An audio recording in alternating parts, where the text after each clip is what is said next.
All three. Those are my top three. Good job. Nailed it on the donkey. Ew.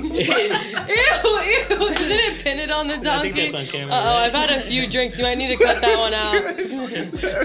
What did I just say? Nailed it on the You might need to cut that out. They wrote that purple diesel, that shit cute like my lips. But I really love that Cali, cause that shit don't make me trip.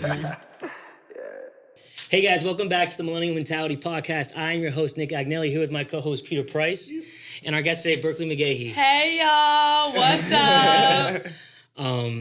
As you can see, we are in a new set. Pete and I decided to switch some things up, and we figured out what a better guest to bring on than Berkley for it. I'm excited to chat with the boys. This is awesome, you guys. I'm so proud of you guys. Thank you. Let's get into it. Super stoked. Berkley knew us in high school. She was a grade below us. You were 2014, you graduated. And she always had this bubbly personality about her that made her stand out, you could say, to say the least. I met Berkley actually in second grade. I think I was in second grade and Berkley was in first grade, and we had this. Not a contest, you guys. That's right. I knew her first, bro. I swear. But we had this thing where it was like two classes got together, and the older kids were supposed to read to the younger kids. Yeah. But I wasn't a great student. I feel like Berkley ended up reading to me most of the time. Okay. Pete was my first crush, to be fair. Pete was a lot of people's first crush. I know. I'm straight. I think he was my first crush. I was I got a little jealous back then. He had this straight, in second grade, he had the little flip of the front of the hair and the perfect. My dad used to say it looked like I ran into a wall. Literally. Oh boy. Because it was a straight up flip right in the front. Good times. But you always were just a trip and someone to be, and someone that I never got too close to. I never hung out with you outside of school, but we definitely knew of each other, and we ran in similar cliques. But your energy always stuck with me. That's why I'm so proud of you guys. Thank you. Subscribe, you guys. Follow along with these guys because they're made to do this, and I'm excited. So. Get you a hype woman like Berkley. Yeah, 50% hype woman, 50% photographer. Wow, she does everything. So in high school, we always knew of each other. You were always doing great things. And then in college, we both went to the same college. We went to UCF together. I didn't go to UCF, but I was in the area. And then you just kind of blew up there. Meeting the right people, doing the right things. You worked at a bar there. I did bartend for 4 years. I got fired. I actually got fired from every job I've ever had. But how'd you get fired at a college bar? So college bar, let's start there. So I would just give away stuff, to all the Sigma Chi's. I would just give away shots, and I love the attention. It kind of validated me as a bartender and a woman. So I just gave everything out for free. Classic. And finally, after 4 years, they were like, we saw you gave away 2 beers, so you're done. I'm like, you guys just waited now to just fire me now? That's funny. So I was peace, but low-key cried. I was sad. But then I started photography. So I'll go ahead and get into that soon. But that's kind of how that helped me with photography because I had known so many people, and I think you relate that to 100%. That with, that kind of built your market in that area. It's very parallel industries you guys work in. Obviously, tattooing and photography are two different things. It takes one person, right. Exactly. It's your book, it's your network, and who you know and how you can push that. We'll bring it back to Jupiter real quick and growing up. What was your life like growing up? What was your family like? Were you guys close? And explain that to me. Right. So my family life growing up, yes, we have plenty of trauma to unpack, you guys. So going back to even before high school, I grew up with divorced parents. That was really hard for me. And then I went to Dwyer. I actually, so let's just go ahead and unpack all the trauma here. Yeah. I had an eating disorder actually freshman year of high school, and I was so obsessed with my body image that eventually I grew out of that. And as soon as I went to UCF, I kind of was out of that, got more into the bar life, whatever, was more confident in myself. Low-key still insecure though. And then wait, where was I going with this? Sorry. We talked about freshmen. You're unpacking the trauma. Yeah, unpacking the trauma. Right, unpacking the trauma. So I started bartending, and then that's when I started photography. But back in Dwyer, I suffered from anxiety, depression, OCD, anxiety, eating disorder. I went through it all, and I feel like people look at me and they see the fun, lighthearted Berkley, but they don't know that I have so many layers and been through the ringer, and that all contributes to where I am today. So, What were you doing back in high school to deal with that kind of stuff internally. Right. So I was forced to go to therapy like 4 times by my parents, and that was really hard. Eventually snapped out of that. I think that's like kind of when I met you freshman year. You probably remember me like really thin, and then I kind of like got some meat on my bones, Dwyer. And then I got out of that, but that took a lot of inner work and just doing the inner work. And I don't really like therapy. Whatever works for you, it didn't really work for me. It kind of took like just getting myself out of it. If that makes sense. It also has a lot to do with the therapist you're with. They're kind of like doctors, or they are doctors, So I've personally had horrible experiences with therapy, but I also feel like I'm not giving it justice because my sister's in parallel industries, and I know if like I had someone like her, she would change everything. You know what I'm saying? So I think it takes the right person. Exactly. Yeah. So kind of that didn't work for me, but I think eventually you do look in the mirror and you're like, all right, am I going to live like this? And like still to this day, like I have my own insecurities. Like I'll wake up in the morning sometimes and be like, oh, I hate myself. But that goes with photography that helps me to like make other people love themselves. And that kind of like helps myself as well. Like seeing the beauty in everyone, and then I can like in myself-ish. So, I don't know. No, that makes sense. It's like that never really went away. Like it's not a cure-all. Like I still to this day like have body image issues. Like I'm still learning and evolving and growing to love myself. And I think photography helps that. I think first off, you saying that is so powerful. Me and you are very similar. Yeah. So all your kind of anxieties boil down to body image in one way or the other. And for me, again, my whole life I was overweight, and then I was very fit for 4 years, and now it's something I continuously fight with. So it's tough. As I said on that episode, I talked about it. It's crippling. When you don't feel comfortable in your body, it's so crippling, and it's hard to explain to someone, but you don't want to go out. You don't want to be seen. Mm-hmm. It's very hard. So I understand. Like I just want to like cover myself. Exactly. Like, and I've gotten so much better, like for real. Like I don't diet. Like I kind of eat what I want. I used to be so obsessed. Like never made myself throw up, but was really just so strict about it. But I think you just relate so much. That's why I look up to you so much. Thanks. So proud of you. You look amazing. Thanks. But you relate to that so much. So what are your thoughts on that? I think that it's something that you just have to continuously fight. We were talking about demons the other day, and it's just one of those things that it's always going to be there, and you have to learn to live with it. But the more that you attack those problems and you talk about it and you work on it, the quieter the fucking voices get, right? Like shout out to the world, exactly. I am insecure, and then it gets better. And what it does, it is powerful because everyone is, right? Everyone is. So some people obviously have harder problems with it than others, but everyone is. So when you say it outside of the world, people don't feel so alone. I feel like that's part of what goes along with anxiety and depression is you feel alone in your issue. Mm-hmm. One of the main reasons I wanted to start this was to talk about issues that all of us kids in our mid-20s are dealing with and make everyone feel like you're not alone in those issues, right? And that talking about it and being relatable. Because Pete and I haven't made it yet. It's not like we're sitting here on the crown, you know. You gonna make it. Yeah. No, but when in doubt, just take the next small step. Put one foot in front of the other. Like, it's not a cure-all, but like you said, like, it's best to just know that you're not alone. It's best to understand that you're never alone. Yeah. So hopefully people can find some peace in that. And you're a beautiful grown-ass woman. Thank you. Well, and to be honest with you, I've always...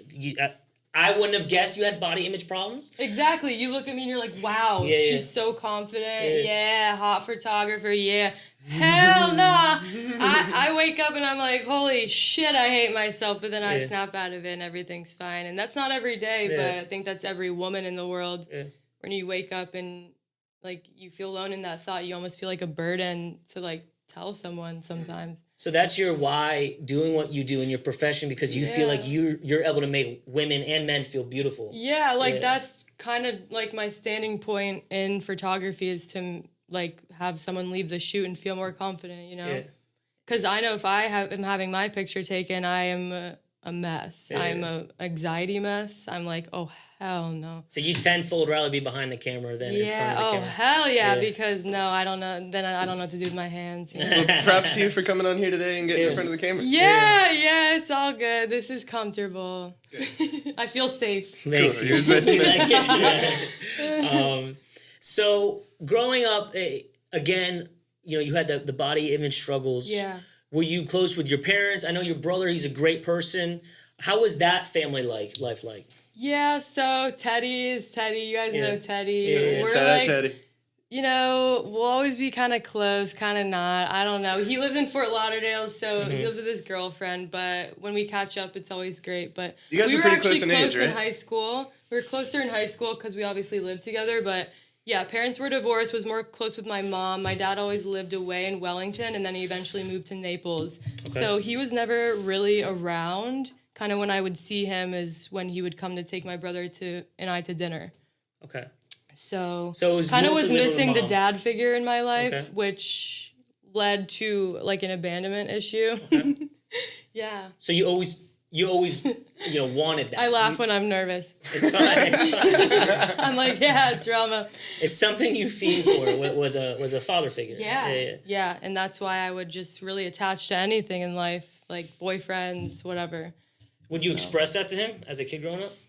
Yeah, kind of. I feel like I kind of realized it later on in life, which is so important because that work that you need to do can come up way later in life, and you really need to look at that trauma and see like, oh, that's where that emotion is coming from. Yeah. And like, it's okay. So just work through that. But yeah, went to college, and then he actually got sick. And then, well, before that, I want to tell you guys how I started photography. Okay.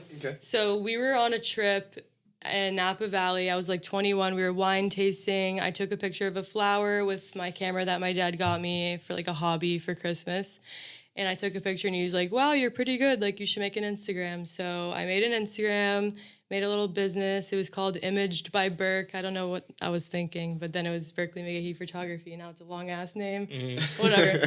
And then, so I made an Instagram, made a business, and he was like, oh, you'd be pretty good. So then I started doing grads and stuff in 2018, started doing families and couples.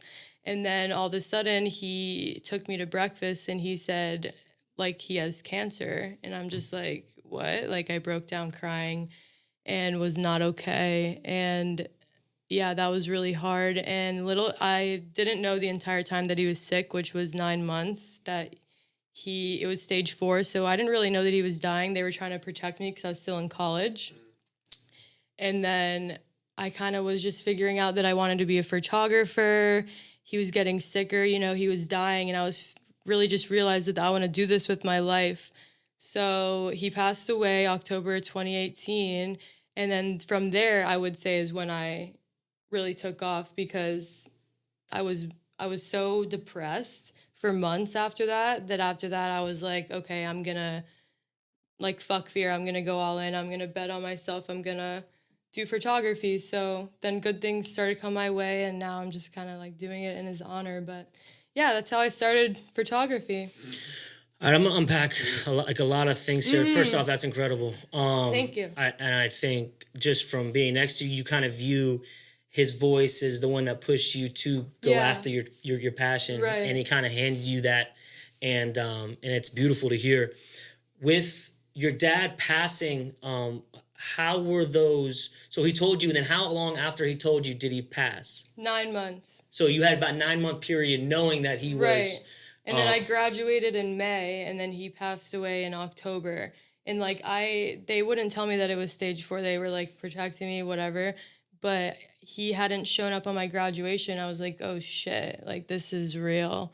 So after that, I was just really focusing on photography. But I had gotten so depressed, like anxiety, trauma, like not well, because, he had never been around. So then it was like even worse. And it's like, you can't compare anyone's pain, but like some people might say like, oh, like some people might be close with their dad. Like I wasn't. Like there's no good way to put it. It all hurts. So how did you fight that when he told you? Because we have parallel personalities, and I know when I get dealt hard things, I kind of internalize it. I shut down. And I shut down. And if you ever, I tell my friends, if you ever see me quiet, you're sitting in a corner, I'm probably pissed or something. I just kind of shut down. Yeah. I don't want to say anything rude. I don't want to be a dick. So I just kind of shut up and sit in the corner. Right. Is that how you kind of dealt with it? Or did you feel like... I was not well. Like, grieving is so different for everyone that kind of when he was dying and when he died, it didn't feel real. Like, I was still in the shock of it all. So I would just stay distracted in school. Like, still didn't realize he was dying. I was so naive to cancer that I was like, oh, yeah, it won't happen to my dad. Like, legit thought that the entire time that he was dying. Like, no way. Like, he'll beat this. Literally thought that. But now I'm so educated on cancer. It's like, yeah. It's tough. And one thing we've been talking about with all these guests that come on is... they always kind of say, like, everything happens for a reason. And, if whatever life throws you, make it beautiful. No. And to I literally said on the last one, I said to him, one devil's advocate to that is some people have trauma in their life where it doesn't make sense. Yeah. It's not beautiful on the other side. Can I add to that, though? I love that because... like, my good friend, just lost someone close to her, and I was like, okay, I'm just going to tell you this right now. Like, if anyone says that they're in a better place or, like, blah, blah, blah, blah, blah, just fuck that, because, like, fuck the silver lining and, like, the small talk, and, like, no, it sucks. Like, just let me cry. Yeah. So that's how you should be there for someone. Side note. It's, like, don't say that it's, like, good. Like, know the difference between positive reinforcement or like, you know what I mean? And support. Yeah, like negative support.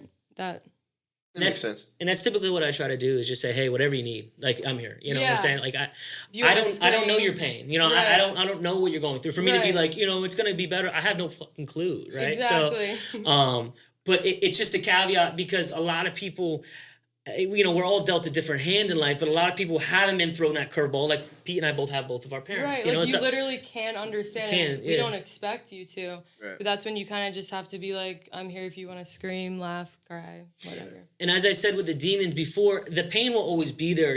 I've never lost again. So, your dad being gone now hurts just as much as, 3 years ago. Right. But maybe you experienced that pain without even losing your dad. Yeah. And maybe now you look back at it as the good memories, not the bad memories. You look back at it as your dad being your guardian angel, not your dad being a terminally cancered patient. Right, and that's the thing. If you've ever lost someone and you think of them going out or you think of them getting sick, like, just replace that thought with, like, a good memory of them. Like, whenever I think of my dad sick, I'll just think of him when he was, like, fat and eating my food off my plate. And that's how you remember your dad now? Yeah, you just gotta kind of switch it, but... And so that kind of, tosses me to my next question, which is if someone recently did lose someone they love, right? What would your advice be to them? Acknowledge your emotions and, like, it's okay to be sad. Like, I actually was dating someone when my father passed and he left me because I was so unwell. And we don't like that. Like, you want someone, like, surround yourself with people who love you unconditionally and who are going to be there for you and who won't judge you for what you're feeling, and, like, take all the time that you need, journal, therapy, whatever it takes for you, just do that in that moment because everyone grieves differently. And I became, like, clinically depressed, like, 4 months after my dad passed because I was so shocked, like, during the funeral and stuff. So then I just had to acknowledge my emotions then and do the inner work. And I don't even know what I mean really by inner work, but just do what you got to do to get by. What was it for you? Yeah, well, let me ask you, what was it? Like going to the gym, exercising, photography. Photography saved me, honestly. Photography, like, is my main source of happiness. Like, more than any man, sorry. Hey. But really.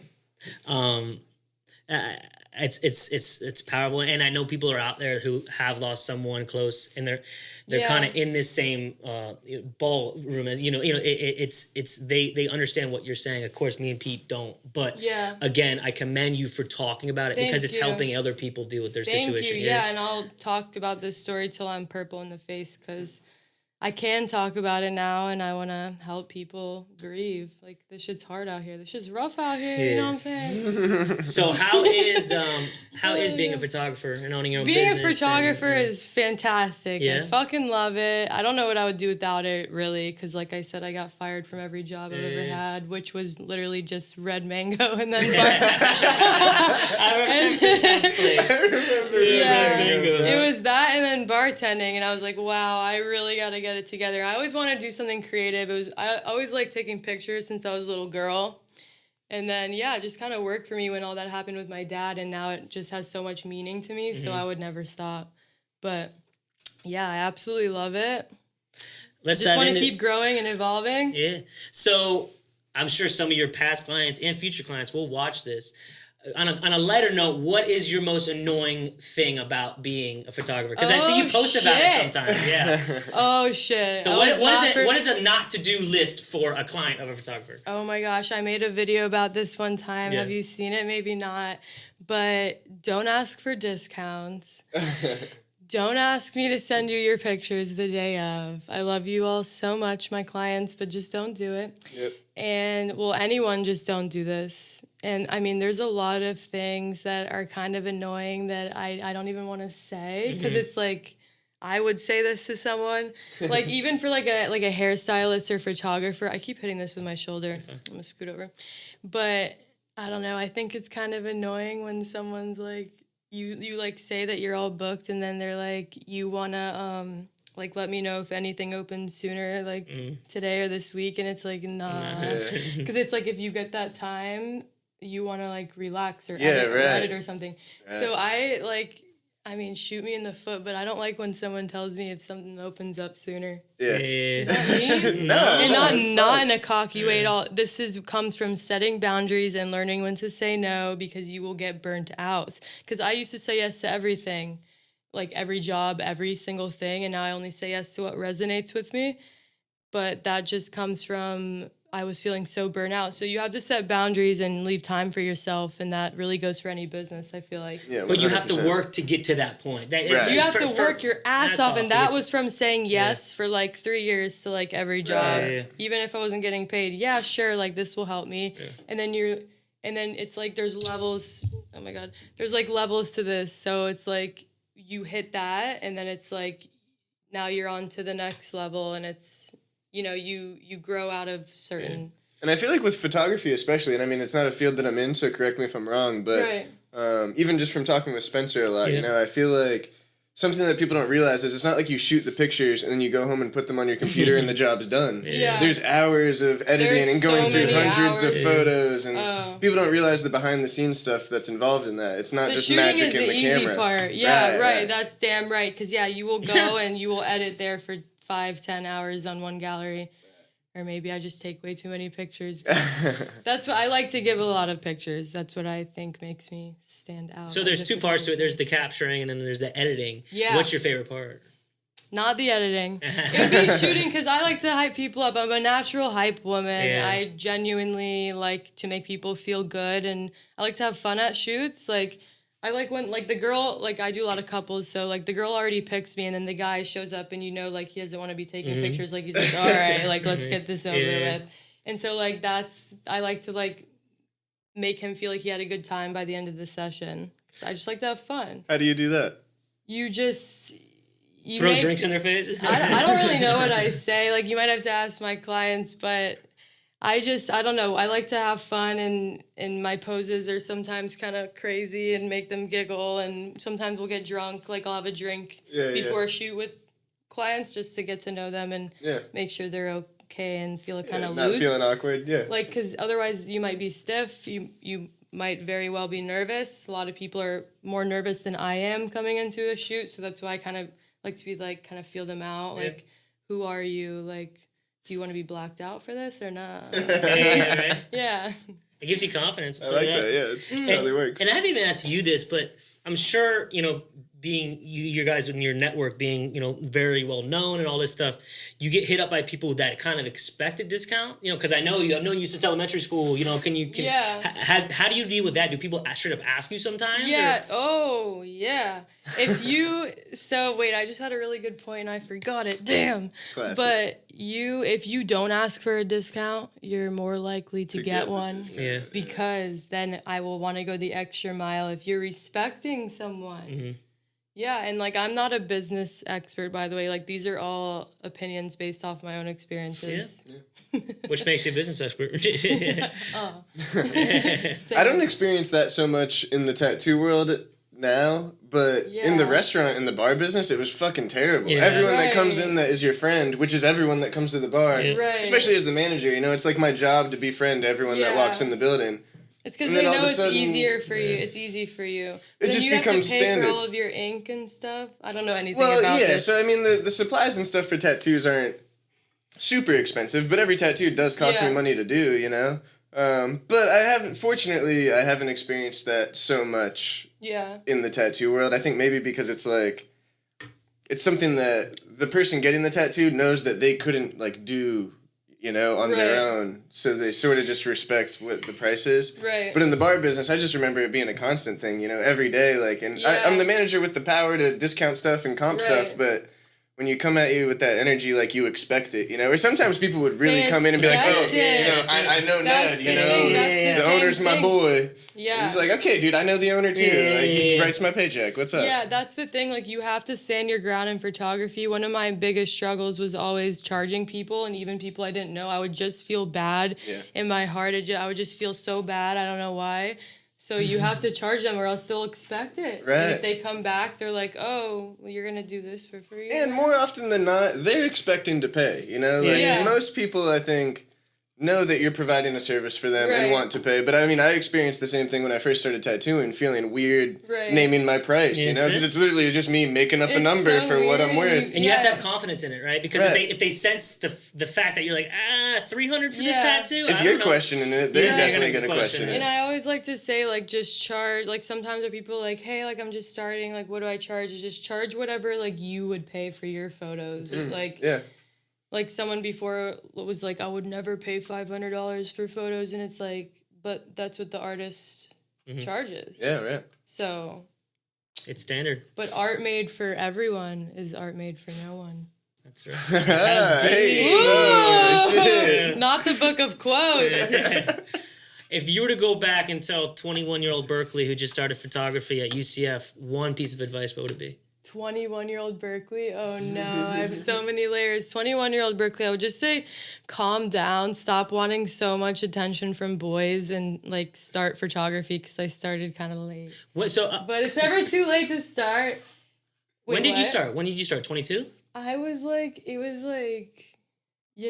when you start photography, it's kind of weird because it's okay, you're taking pictures, but it's when are you officially a photographer? So a hobby for a couple of years, 20, 21, 22. I would say 23, I would be a photographer. You started taking the UCF grad pictures at that time. Okay. Yeah, and then you kind of just have so much to learn, and the more you shoot, the more you have to learn, I feel or the harder you are on yourself. The more you have to learn, absolutely. So just be slow down, take your time, and realize it's going to be a process. Slow down, take your time, and live life. Yeah. Because sometimes I would stay in my comfort zone. That's the thing. Sometimes it takes a lot for me to do something new, and because photography is a very social thing for me. So then that kind of goes back to that anxiety of staying in your comfort zone. But nothing good happens then. So you got to get out of it. Yeah. So what do you do these days besides photography to kind of fill your fun void? Yeah. So photography is my life. If I'm not doing a shoot, I'm wanting to do a shoot. Okay. It's because it's literally what I'm passionate about. It's what I love. So I literally do photography every day. Yeah. You're booked on, or you're editing every day. Yeah, editing, shooting, and then I don't know. I love watching TV, smoking. I don't know. Yes, I have my medical marijuana card. I like to smoke weed. This is a 420 friendly podcast. Yeah, I just chilling, man. I don't like to go out that much. I just chilling, really. What does weed do for you? Just calms me down, eases your mind, and helps with creativity. And I feel like if I like smoke a little before I shoot, it helps me like really get in the moment with that client and dive in. You know it is like saying? I compare it to like having a glass of wine, honestly. Yeah. You know what I'm saying? Like in today's world. Yeah. And the only people that, in my opinion, feel differently are people who've never really smoked before. You know what I'm saying? Like these politicians or whatever it is that never really just had a joint and chilled or you know, even a puff of a joint. You know, it's really not a serious thing. You know? It's not that deep. No. Well, that's great. Yeah. And socially, you don't really go out too much. You kind of got all that out of your system in college. College, I was a little rascal in college. Yeah? Yeah, I did a few little things. I would go out, do my thing, you know. I'm good on that. Did a few little things. Yeah, I'm like old, I feel like now. Yeah, I'm 25, I should chill. Yeah. I got all that shit out of my system. Right, I'm done. We've been going hard for a little minute. Now it's just like a glass of wine is good. Like a little boat day or something. Yeah. And you're chilling. Yeah. It is a good excuse when you are working so much, though, when people hit you up to do something, you'd be like, I can't. It's just not. Got an appointment. Yeah, it's good to take breaks and leave the house. But it is. And especially, who are your best friends these days? Who do you hang out with the most? So I like kind of dabble between some little groups of friends, but I would say my closest friends are like, you know, like Rachel Young, Kylie Bossy, Alicia, Jillian Verney, Emma, all of them. So Gabby Sacco is like my sister for life. But yeah, I don't really have like a one group, but I kind of just like to dabble with all my little friends. Ew. What's wrong with me? If you we talked about it last week on his Friday segment, but if you were to go back and tell your 19-year-old self something as far as personally, what would it be?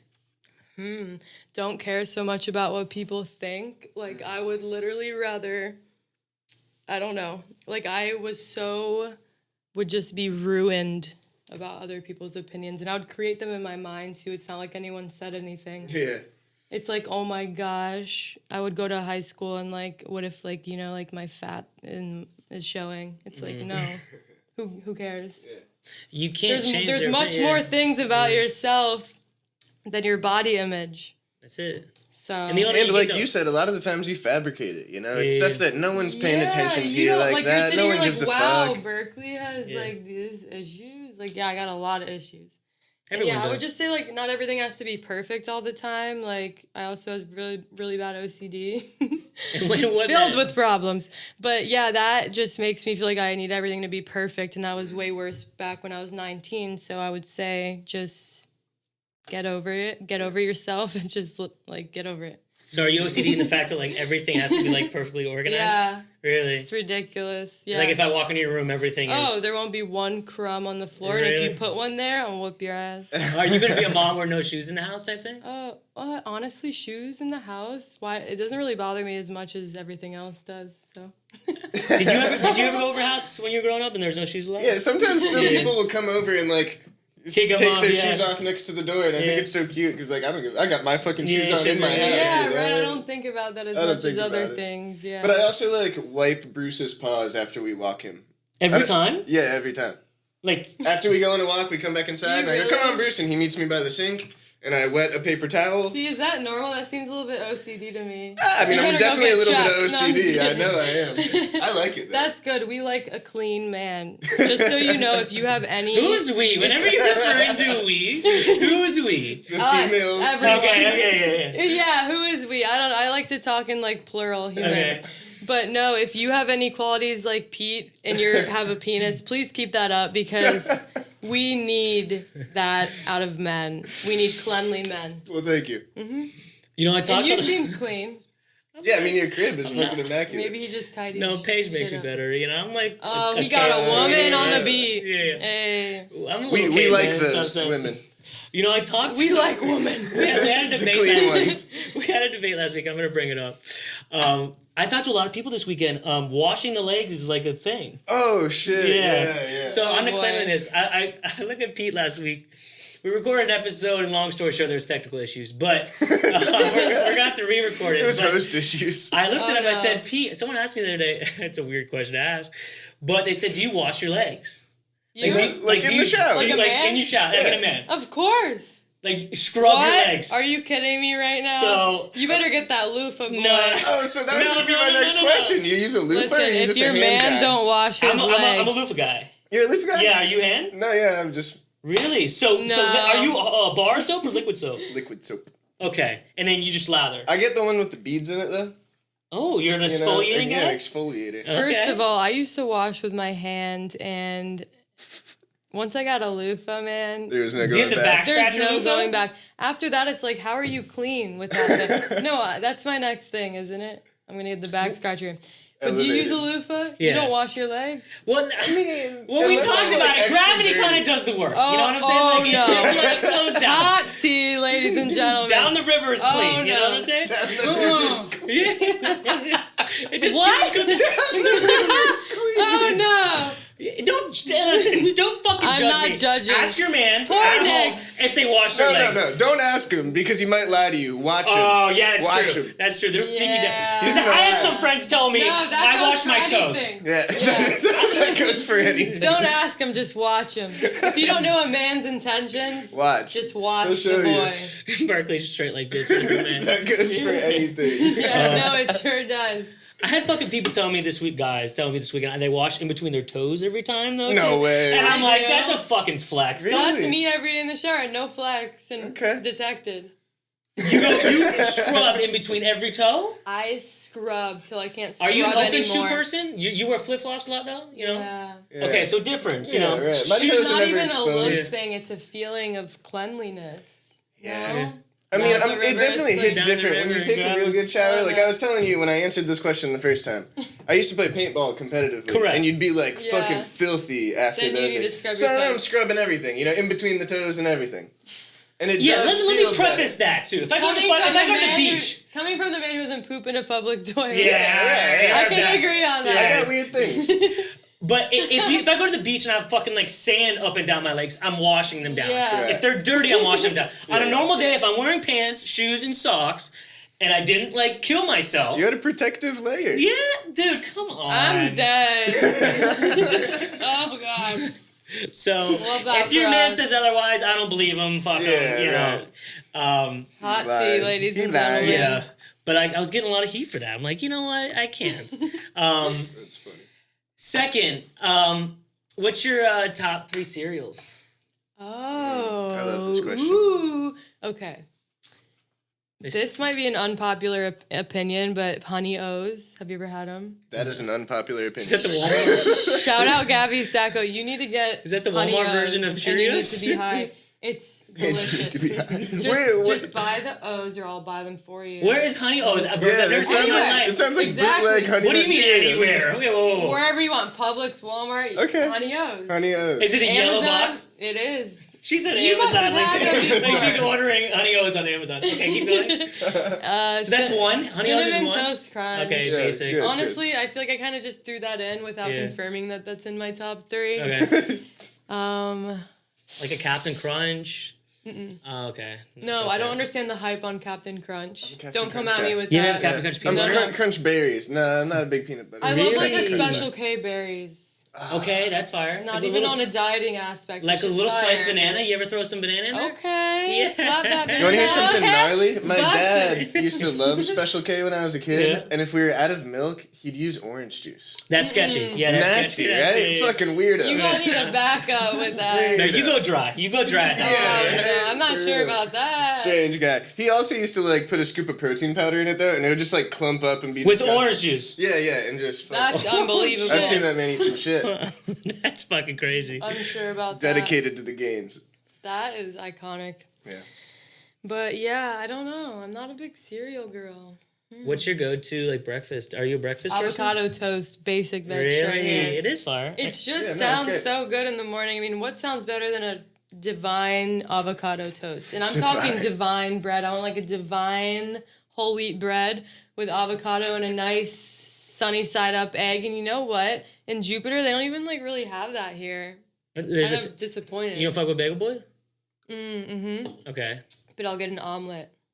Okay, that is. Have you ever got one there? It is No. fire. You've never had an omelet from Not Bagel? from Bagel Boys, no. Yeah, it's banging. Damn. Yeah. I haven't been to Bagel Boys Breakfast since like at- 2013. Yeah, he doesn't live around here I'm anymore. coming this way. 2013. I swear. Where do you live, Pete? West Palm, Okay. like downtown almost. Okay, got it. Nah, he's Not the a mayor bad of West place to Palm. He leave. just I'm there like every day for Worth Avenue shoots. Oh yeah, that's right. It's a hot spot. It's a hot spot because like I feel like once I started posting that is when more people wanted to go there, and it's like where else do I go? Well, it's good to try something new, but I'm there a lot. What is your favorite thing to shoot? Weddings, babies, engagements?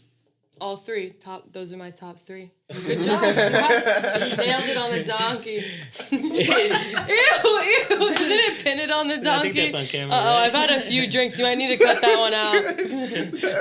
What did I just say? Nailed it on the You might need to donkey. cut that We out. can know. We're gonna run That it was back. perfect. That's actually the intro. Nailed it on the donkey. was I'm good. talking shit now. That was good. What do you do with the Bridezilla? Have you had one of those yet? Oh, yeah. Okay. Oh, you want to talk Bridezillas? Oh yeah. First of all, calm down, ladies. You will love what you receive on your wedding day. And don't come at us, and what I mean is us, is other photographers. Don't give us a shot list on your wedding day. Just don't do it because... That's a thing? Yeah. Okay. And these crazy wedding planners will give you like a shot list of like every single thing that's you obviously are already going to take pictures of that's around you, like all the details, like the neon sign, the candles, the umbrellas. Don't give me a shot list. Because you're going to love what you get on your wedding day. Yeah. Yeah, like I'm a professional. Yeah, and I will give you hundreds, if not thousands of photos to enjoy on your wedding day. Don't tell me what to shoot. Yeah. Well, you tell me what's important to you. But, yeah. You ever have someone come back, because I'll say it out loud, I'm very confident in my business's work and what we bring to the table. And so sometimes you'll just meet. In my 7 years doing it, we've had one client who just is an asshole, right? And they're like never satisfied. And you could do anything, you try to keep reprimanding it, but you just feel like they're just an asshole. Do you ever have that where someone just bitches about something and you can't really correct it? So I haven't really had like a negative Nancy like postpone. Like if you are like such a bitch to me, like that's rude. Like don't. But I'll be able to tell like if you're a right fit for me beforehand, because I'll kind of get to know you beforehand and just feel you out, because this is a collaboration, and if we're not vibing, there's no point in this transaction. Do you ever beef with the videographers that are there at the wedding? No, but I work with some of them. Beef with the I fucking love you, dude. That's funny as fuck. Bro, it's a That's thing. funny as fuck. No, I don't beef with the videographer. Like, fuck out my way. I'm He's getting this good. shit, you know what I'm saying? That's funny as fuck. No, I just work better with some than others. Okay. And like you vibe with people more. But sometimes, videographers are annoying, like they'll get in your way, so it's important to like vibe with one. Well, I remember my You sister. beef with the building inspectors Bruh, or something, don't you? You've got some on-site beef, I know. On-site beef. Here's the thing, bro. I am a sarcastic asshole, right? Me too. So if you don't understand that, It's tough, because if someone comes at me with some sly shit, I'm quick. I will come at you too, but you have to pick and pop your shots, right? Yeah. Because we're young, and we have There some is clients that are older. They think they can talk down, and we don't like that. I have a story for that. Yeah, exactly. We, baby. I have a story to add to that. A time when someone kind of questioned my integrity, and I was like, bitch, what? Okay. Do not. But this is very rare. So wedding planners, like sometimes they can almost just like ruin your time. Like sometimes they're just doing the most that they're not helping. So long story short, I'm not going to say the name of this wedding, but when I was taking pictures of the bride and the groom after the ceremony, we do like the reception detail shots like right after that. There's not a lot of time, like the day is tight, like you got to shoot fast. So when you're done with the bride and the groom, I went over to take the reception photos of the details before it fills up, it's going to fill up. And so the wedding planner, I took the pictures, I spent like 10 minutes on them, and then the wedding planners were like, hey, did you take those photos? Like, she was like, when? Like, literally got on my face. She was like, when? Like, I don't think you took the pictures. Like, you didn't take them. Like, usually it takes 15 minutes and you were there for, like, 5. I didn't see you go there at all. I'm like, I don't know why you think I didn't take them. Like, I did take them. Like, just little scenarios like that. It's like, please don't tell me how to do my job.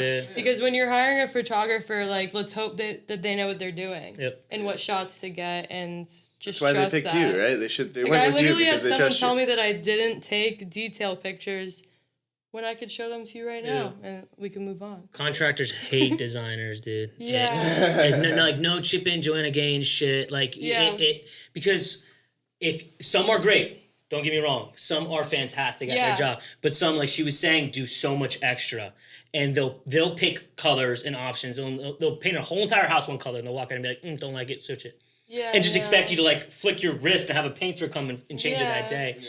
So it's some not people, about them, it's about the client. That's correct. And, like, delivering a good client experience. Like, people can easily tell the difference between like a good and a great photo, but like they can definitely discern between like a good and a great experience. So, I mean, I don't know where I was going with that. So, I don't know. You got to sell both, and that's what makes you so incredible, right? Sell the experience, and then back it up with the product. Because they're going to remember how you made them feel. Like, I remember how those wedding planners made me feel on that day. They made me feel like this big. So.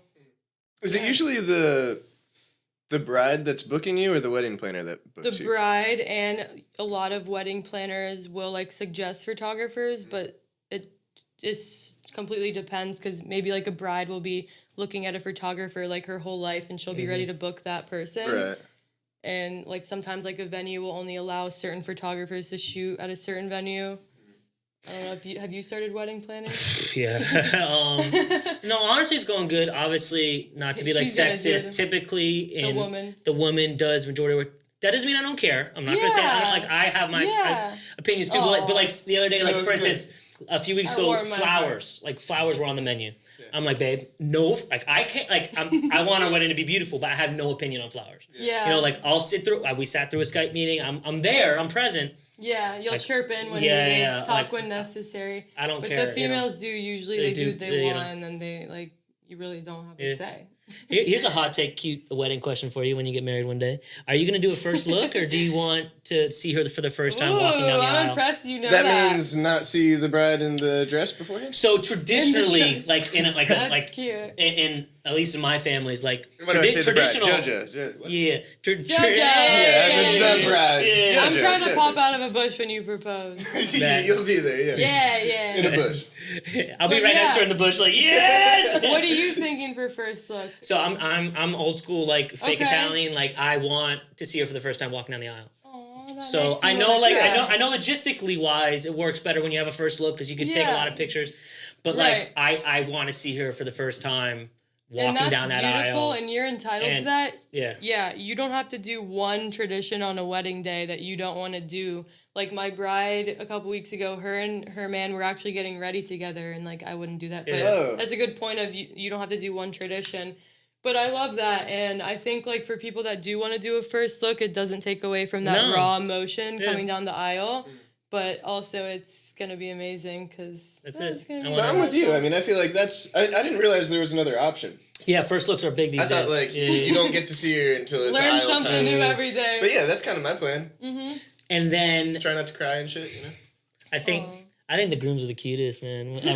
You're gonna be a sweet groom, big heart, big tears. Little sweat, little forehead. A lot of sweat. Yeah, it's an emotional day. I cry even if I don't know them. It's exciting, you know. It is.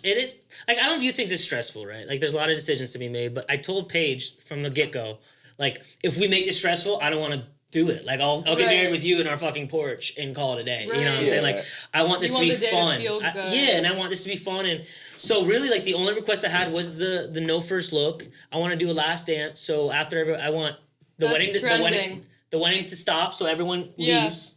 And of course, there's gonna be a fucking after party, but everyone leaves, and it's just you and your bride, and you do like a last dance. Oh, empty room. Empty room. Oh, that's beautiful. And basically, it's the only time during the day besides when you commence everything late that night that you'll be by your just alone. So are you gonna be like that reception star that you've talked about before? Of you're the crazy guy that's not afraid to dance. I don't. Are you gonna be that at your own wedding? 1,000%. Yeah. You better be like your shirt better be so. No. Okay, so here's the thing. Sweat. Okay, so I promised. I want to. Obviously, drink probably beer, maybe one shot throughout the day. Like, obviously around extended family, whatnot, I'm not gonna be fucking blacked out. I'm gonna dance my ass off, probably get sweating, absolutely, ridiculous. But I want to remember, dude. I'm paying a lot of money for this wedding. I don't want to black out on my own wedding. Right, you have to enjoy the day. God forbid. Now we're getting married in the beautiful hills of Minnesota, but for some reason there's a Hard Rock right there. It's called Treasure Island. It's basically Hard Rock. So after it, we're going to casinos and basically going to like clubs there. Yeah. So I live your best life, King. I'm toast there. You're toasted. Screwed. But during the wedding, I want to remember it. I want to just be like on a good vibe, like fun, drunk. That's a great plan because I feel like a lot of people just go home after their wedding and like I feel like you should live your best life. Well, exactly. Just keep partying, Yeah, just keep partying. Like have like that serious romantic. So that's a good idea for bride and grooms. I feel like everyone just feels obligated to go home. Like, get that party bus and go off, sis. Again, it's not about the money, but you pay a lot for one day, and I want to experience that whole day. At that point, it is about the money, because you literally can buy a house with the money that you're spending one day for, so you better enjoy it. So I'm gonna put you on. I'm gonna put you on blast right now. If you got married next month, who would you hire as your photographer? Oh my gosh, that is so much pressure. I don't know. I truly don't know. I have this group of very empowering female photographers in South Florida, and I personally would want all of them to be there. So. Okay. So collaboration. Good answer. It's literally like a dozen. Like I would name them right now, but they know who they are. Okay. Love that. That's amazing. Yeah. There's so many great, talented photographers out there. It's just all about who you resonate with. And lastly, what was your best piece of advice you had ever gotten? Was not prepared for that. This is a hard question. It is. So, like, business-wise or just, like, life? Anything, whatever hits you. Damn. I'm stuck, babe. She's stuck. Oh, fuck. It's okay. I have so much, like, so many different little things, but honestly, shout out to my good friend Emily, who just actually passed away from cancer. Her best advice was just live, and that's what I'm gonna keep doing, because she put it very simply, to just live and just not worry about it and to just keep going. So nice. That's it. Just like live. That. Life is too short. Yeah, life is too short. And you exactly. I like after she passed, I would look back and watch her YouTube videos, and she would just be like, "Just live. Life is too short." And I was just like, "You're right. Like that's it. Period." Yeah. So that's it. Keep it simple. Exactly. Yeah. Keep it simple. That's the thing. Yeah. There's always beauty in the inevitable. Cheers. Damn. That's a good one. I like that one. Cheers. Yeah, Nice. cheers to you, boy. Thank you. And I'm so proud of you guys. This is dope. This is so much fun. Thank you so much. You did amazing. And I think I could sit here and yap and drink all night. Well, guys, that is Berkley's story. As you see, she is an incredible human. Yeah. I'm going to flex this real quick. I saw on your Instagram story the other day, you're booked all the way through 2022? Shut the fuck up. Yeah, you guys. Damn, dog. Wait. No, I'm booked. So I'm fully booked for 2021. But 2022, I'm taking probably just a few more weddings. That's it. Fully booked for weddings. Stop. Yeah. Congratulations. That's I have sick, about like man. 25 weddings now, and I think I'll be burnt out if I take a few more, but I'm open to taking a few more. Okay. Wow. Depending, so that's inquire awesome. We're your hype men. That's fucking awesome. Thank you so much. Like I said, Berkley, I'm so happy. It's not an overnight success, and you do have to put in the work. So, and I'm still learning and evolving and growing, and I hope to keep growing. So, I know from talking to you now, obviously you're a lot more wise as we all grow wiser as we get older. But what you're doing is amazing. Thank you. You know, Means a lot. On behalf of both Pete and I, thank you for coming on and telling your story. Thank you so much for having me. I love you guys. I'm sure for all the men and women out there, talking about your struggles and your pain and what you went through makes us all realize that we're all not so different, as I always say. And to people out here, listen to what she's saying. She's way too fucking humble, and she's obviously doing amazing for herself. Thank you so much. And I think you need to realize that more than you do, because you put I'm a lot hard of pressure. on myself. You put a lot of pressure on yourself. Yeah, which that's another advice for you all. Don't be so hard on yourself. Which has built you to be the amazing woman you are, but that doesn't mean. It's a fine line. I told Pete on Saturday, I had a really rough day mentally, and I was killing myself. Yeah. And it all happens to us, but find that balance and that peace between the two, because you will just run yourself rampant. Right. And I love that you said that. Yeah. It's hard out here. It is. Don't be hard on yourself though. It isn't worth sacrificing your mental health, being that hard on yourself. Just keep building. Rome wasn't built in a day. Hey. Nice. Yeah, Not the book of quotes coming back out. Oh no, I'm leaving. No, Thank you guys for watching, viewing, and subscribing. If you have not hit that button, please do. Yes. Thank you. Subscribe now, die later, please. Cheers. This is Berkeley, guys. Peace.